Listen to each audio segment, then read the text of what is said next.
Fridge খুলে দেখি বড় মাছ নেই, পড়ে রয়েছে ছোট মাছ। আমি তখন আমার মেয়েকে বলি, বড় মাছ তো নেই রে বাবা, ছোট মাছ আছে।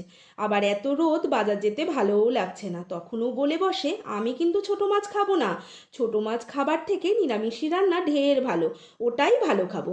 তখন আমি মনে মনে ভাবি এই মাছের গতি কিভাবে করব। তখন আমি কড়াই বসিয়ে তেল দিয়ে দিলাম, তারপর দিলাম মাছ।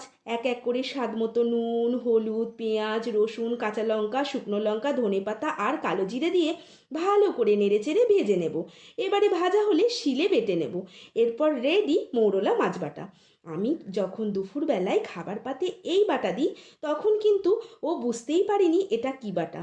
যখন ভাতের সাথে খেতে ওর খুব সুন্দর লেগেছে, তখন ও বলে, মা এটা কি বাটা গো?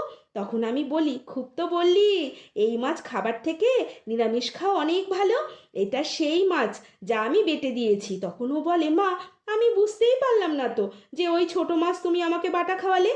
তাহলে বন্ধুরা, তোমরাও এভাবে মাছ বেটে খেয়ে দেখো, আর গলায় কাটা ফোটার ভয়ও থাকবে না। আজ আসি, কাল দেখা হবে।